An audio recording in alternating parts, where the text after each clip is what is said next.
Welcome my dear students in Hindi subjects online class. आज की हम जो वीडियो बना रहे हैं, जो क्लास है, उसमें हम डिस्कस करेंगे हमारे चैप्टर 12 के बारे में। अब तक हम चैप्टर 11 के क्वेश्चन आंसर तक कर चुके हैं। चैप्टर 12 का जो हमारा चैप्टर है उसका नाम है गोडावण, जैसे कि मैंने सामने लिखा हुआ है। अब इसके बारे में थोड़ा सा डिस्कशन हम पहले कर लेते हैं। बहुत से बच्चे ऐसे हैं, हमने क्लास में भी इस चैप्टर को पढ़ लिया था तो बच्चों को पहले से भी याद होगा। आज जब वीडियो देखेंगे तो कुछ चीज़ें मेरा वीडियो पॉज करके पहले खुद से याद करो इस चैप्टर के बारे में, और उसके बाद वापस से प्ले करके देखो कि कितनी चीज़ें ऐसी थी जो आपको इस चैप्टर के बारे में या गोडावण के बारे में अच्छे से याद थी। चलो हम शुरू करते हैं। इस चैप्टर के अंदर हम पढ़ने वाले हैं कि जो गोडावण है वो पक्षी हमारे राजस्थान का राज्य पक्षी है। इसके अलग अलग नाम हैं। कहीं पे इसको सोहन चिड़िया बोलते हैं, कहीं पे इसको मालढोक बोलते हैं। क्षेत्र के हिसाब से इसके अलग अलग नाम हैं। कहीं पे इसको हुंकना पक्षी भी बोलते हैं। इसकी हाइट जो होती है वो लगभग 1 मीटर के आसपास होती है। इसकी चोंच पीली सी होती है, ब्राउन रंग की इसकी बॉडी होती है। इसके ये जो है एक बार में 1 अंडा देती है मादा। और जैसलमेर जो है हमारा एरिया राजस्थान के अंदर, जो पश्चिमी राजस्थान है वहाँ पे जैसलमेर के अंदर ये सबसे ज़्यादा है। और ग्रेट इंडियन डेजर्ट के नाम से एक हमारा वन संरक्षित क्षेत्र है जिसको हमने प्रिजर्व किया हुआ है। वहाँ पे इसकी जातियों को बचा करके रखने का प्रयास किया गया है। क्यों किया गया है? क्योंकि लगातार इनका शिकार हो रहा है बहुत तेज़ी से, और उसकी वजह से इनकी संख्या जो है वो घट रही है। तो उस चीज़ को, या भाई ये जो शिकार हो रहे हैं उनको रोकने के लिए हमारी सरकार ने इस तरह के फैसले किए हैं कि भाई अगर हमें ये पक्षी या इसकी प्रजाति को जीवित रखना है तो कुछ ऐसे क्षेत्र हमें बनाने होंगे जिनमें इसकी प्रजाति को विशेष संरक्षण दे करके रखा जाए। इसके अलावा गोडावण के बारे में और भी बहुत सारी चीज़ें हम इस चैप्टर में पढ़ने वाले हैं। जैसे मैंने हमें साइज की बात कर ली, चोंच के और बॉडी के कलर के बारे में बात कर ली। इसके अलावा हम ये कह सकते हैं कि ये खाता क्या क्या है, तो ये सब कुछ खा लेता है। कीट पतंगे भी खा लेगा, घास फूस जो रहती है हरी वाली वो भी खा लेगा, तो सारी चीज़ें खाता है। और उसको हम बोलते हैं सर्वाहारी। भाई 3 तरह के वो होते हैं प्राणी, एक होते हैं मांसाहारी, एक होते हैं शाकाहारी, एक होते हैं सर्वाहारी।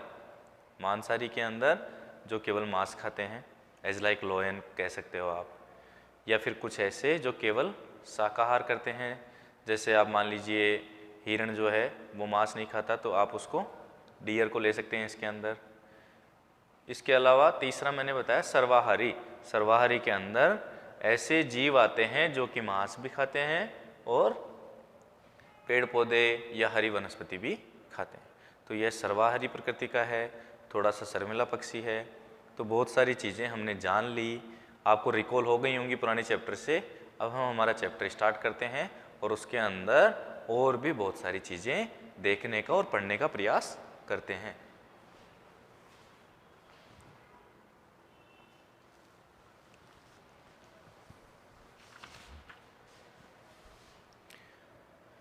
गोडावण चैप्टर 12 पेज नंबर 61। अरे आप मेरी हूम हूम आवाज़ सुन करके चौंको मत। किस तरह साउंड करता है गोडावण जब बोलता है हूम हूम? मैं गोडावण हूँ, धोरों की धरती का प्यारा पक्षी गोडावण। धोरों की धरती से मतलब रेगिस्तान जहाँ है, डेजर्ट ही है लंबा, वहाँ की धरती का प्यारा सा पक्षी गोडावण। हमारे जैसलमेर साइड में या फिर राजस्थान का अधिकांशतः जो पार्ट है उसके अंदर डेजर्ट है ना, तो उसका प्यारा सा पक्षी हूँ मैं। मित्रों, मैं अपने मुँह मियाँ मिट्ठू नहीं बनना चाहता हूँ। मुँह मियाँ मिट्ठू बनने से मतलब मैं अपनी खुद की बढ़ाई खुद से नहीं करना चाहता। ये एक तरह से मुहावरा है, अपने मुँह मियाँ मिट्ठू बनना यानी कि अपनी बढ़ाई खुद करना। तो गोडावण कह रहा है कि मैं अपनी बढ़ाई खुद से नहीं करना चाहता, पर लोग मुझे सुंदर पक्षी मानते हैं। लोग ऐसा मानते हैं कि मैं बहुत सुंदर पक्षी हूँ। वे मुझे सोहन चिड़िया कह करके पुकारते हैं। मेरा नाम उन्होंने क्या रखा हुआ है? सोहन चिड़िया, यानी कि सुंदर सी चिड़िया, एक अच्छी सी चिड़िया जो होती है। कुछ लोग मुझे हुंकना पक्षी भी कहते हैं। कुछ लोगों ने मेरा नाम क्या निकाला हुआ है? हुंकना पक्षी। मुझे मराठी भाषा में मालढोक कहा जाता है। मराठी भाषा में मेरे को क्या कहते हैं, मालढोक। तो मैंने अभी बताया था ना, क्षेत्र के हिसाब से गोडावण के अलग अलग नाम हैं। कहीं पे सोन चिड़िया, कहीं पे होंकना पक्षी, कहीं पे गोडावण, कहीं पे मालढोक, ये सारे। मैं लगभग 1 मीटर ऊंचा जीव हूँ। मेरी हाइट क्या है, गोडावण क्या बता रहा है कि मेरी हाइट है 1 मीटर। मेरी चोंच हल्के पीले रंग की होती है और गर्दन व पेट सफ़ेद होते हैं।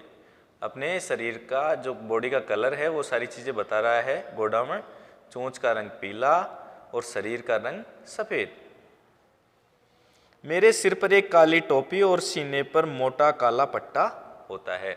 सीने का मतलब जो नीचे का पार्ट होता है ना, गोडावण पक्षी के खड़े होने के बाद उसके टांगों के बीच में उसकी बॉडी का जो डाउन वाला पार्ट होता है वो एक काला पट्टा होता है। मेरा शरीर भूरा होता है।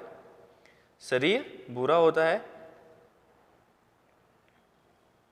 पंख काले भूरे और सफ़ेद बिंदुदार होते हैं। पंख किस तरह के होते हैं, काले भूरे और सफ़ेद बिंदुदार, यानी कि डॉट डॉट होते हैं उस पर, सफ़ेद सफ़ेद। भूरे कलर के होते हैं लेकिन वाइट कलर की डॉट होती है। हाँ, मेरे पैर जरूर पीले होते हैं। पैरों का कलर क्या बताया, पीले। और पंजे पीछे से सपाट होते हैं। मेरा वजन लगभग 15 किलो होता है। एक गोडावण का जो वयस्क होता है ना पक्षी, यानी कि कई बार क्या होता है, जैसे हम बात करें मनुष्य के बारे में, तो एक छोटे से बच्चे का अगर वेट आप करोगे तो उसमें बहुत कम वेट होगा।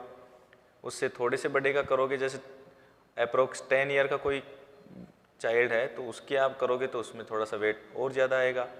और आप बड़ा होने के बाद यानी कि 18 प्लस का 18 से 25 के बीच में करोगे तो उसका वेट और भी ज़्यादा आने वाला है। तो इस तरह से वेट वेरी करती है। तो गोडावण के अंदर अगर हम बात करें तो जब गोडावण यूथ होता है, जब जवान होता है, उस समय उसका अप्रोक्स वेट 15 किलो होता है। सब में जरूरी नहीं है कि 15 किलो ही हो, लेकिन एक एवरेज होता है। जिस तरह से आप कह सकते हो कि एक ह्यूमन जो होता है, नॉर्मल जनरल जो आदमी होता है, उसके अंदर आप कह सकते हो कि लगभग वेट होता है 60 से लेकर के 75 के बीच में। वो वेरी करता रहेगा, इसी में रहेगा। लेकिन तो उसी तरह से जो गोडावण है उस पक्षी के अंदर कितना वेट होता है, लगभग 15 किलो। मादा कद में थोड़ी छोटी तथा वजन में कम होती है। इनमें से जो मादा वाला पक्षी होता है ना, एक होता है नर, एक होता है मादा। तो जो मादा पक्षी है वो वजन में थोड़ा कम होता है और हाइट में भी छोटी होती है। यदि हम साथ हों तो आप हमें आसानी से पहचान सकते हैं। यानी कि गोडावण क्या कह रहा है कि जिस तरह से आप अगर मनुष्यों में देखोगे ना, तो नॉर्मली ये होता है, अब हमेशा नहीं लेकिन नॉर्मली केसेस में ये होता है कि जो महिलाएं होती हैं, लेडीज जो होती हैं, उनका वेट मैन की तुलना में, सेम एज के जो मैन होते हैं उनकी तुलना में थोड़ा सा कम होता है। हमेशा नहीं लेकिन ज़्यादातर। इसी तरह से गोडावण की जो मादा होती है उसका वेट और उसकी हाइट दोनों ही नर की तुलना में कम होते हैं। यदि हम साथ हों तो आप हमें आसानी से पहचान सकते हैं। अगर हम दोनों साथ हों, यानी नर और मादा गोडावण अगर साथ साथ खड़े हों, तो हम आसानी से देख करके पहचान सकते हैं कि इनमें से नर कौन है और मादा कौन है। मैं सेवण घास से भरे मैदान में रहता हूँ। कौन से मैदान में रहता हूँ मैं, जहाँ पे चारों तरफ सेवण घास, एक घास का नाम है, जैसलमेर की तरफ पाई जाती है सेवण घास, उसके मैदानों में मैं रहता हूँ। जैसलमेर में मेरे घर को राष्ट्रीय मरु उद्यान घोषित किया गया है। जैसे मैं बता रहा था ना शुरू में कि वहाँ पे एक ऐसा क्षेत्र घोषित कर दिया गया है जो गोडावण के आवास के लिए रिजर्व है। वहाँ आप किसी भी पक्षी को नुकसान नहीं पहुँचा सकते। एक तरह से वो संरक्षित कंजर्वेटिव एरिया हो गया। राष्ट्रीय मरुद्यान उसको बोलते हैं, जिसे नेशनल डेजर्ट पार्क भी कहते हैं। उसे क्या कहते हैं, नेशनल डेजर्ट पार्क। यहाँ हमारा बड़ा परिवार रहता है। मैं सोकलिया सोरसेन में भी पाया जाता हूँ। सोकलिया और सोरसेन नामक जगह है, वहाँ पे भी मैं पाया जाता हूँ। एक जगह इनमें से बारां में है, एक अजमेर में है। तो ये दोनों जो स्थान है वहाँ पे भी मेरा निवास है। किसी जमाने में मेरे पूर्वज सोलापुर, नलिया तथा रोलापड्डू में भी रहते थे, महाराष्ट्र साइड में भी। जैसे वहाँ पे इसका नाम भी हमने देखा था ना कि क्या नाम उन्होंने निकाला हुआ है, मालढोक। तो वो कब निकलता है नाम, जब वो पक्षी उस पर्टिकुलर एरिया में कभी रहता हो सकता है आज नहीं हो या बहुत कम हो वहाँ पे, लेकिन किसी समय में वहाँ पे रहा होगा, तभी तो उसका नाम निकाला गया। तो सोलापुर में, नलिया में तथा रोलापड्डू में भी रहते थे। वर्तमान में पाकिस्तान के सिंध प्रांत में भी मैं रहता हूँ।